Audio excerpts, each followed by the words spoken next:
আসসালামু আলাইকুম গাইস।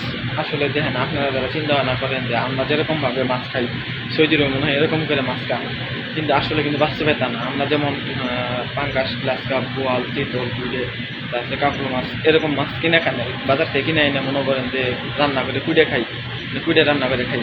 কিন্তু সৌদিরে কিন্তু এরকম মাছ খায় না, আর সৌদিরে কিন্তু কাটা মাছ করে না, এর কারণে মনে হয় এরকম মাছ খায় না। তাহলে এখন কবেন সৌদিরে কি মাছ খায় না? তাহলে সৌদিরে কি মাংস, মুরগি, ডিম লেখা না, সৌদিরেও মাছ খায়। তাহলে কী মাছ খায়?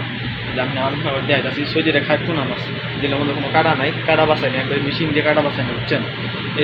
এই যে এসব যে মাছগুলো দেখতেছেন না, পেঙ্গেরি না, তা আছে মনে করেন যে মুদি, এই মাছগুলো মনে করেন যে এক একটা মাছের দাম, এই বড় এলবার দাম মনে করেন 7 টাকা, 8 টাকা, 10 টাকা, মানে বাংলাদেশে 300 টাকা প্রায় করে, 300 টাকা, 250 টাকা। আর এই ছোটোগুলো অ্যালবামগুলো দেখতেছেন, এই অ্যালবামগুলো দেখতেছেন, এগুলোর দাম মনে করেন যে 4 টাকা, 5 টাকা, 6 টাকা, মনে করেন যে প্রায় 1-150 টাকা একটু অ্যালবার দাম। তাহলে মনে হয় যে দেখেন সৌদিরে মনে হয় যে এত দামি দামি খাবার খায়, আর টুনা মাছ, এইসব মাছ মনে করেন যে সমুদ্রের মাছ অনেক ভালো টেস্ট।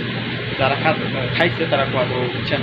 আসলে টুনা মাছ কিন্তু অনেক দাম, কারণ এইসব মাছ মনে করেন যে এলে মানে এই দেশে মনে করেন যে আসে না, আর যারা তারা কিন্তু খাওয়া পায় না, বুঝছেন? এই সব টুনা মাছের কিন্তু অনেক দাম।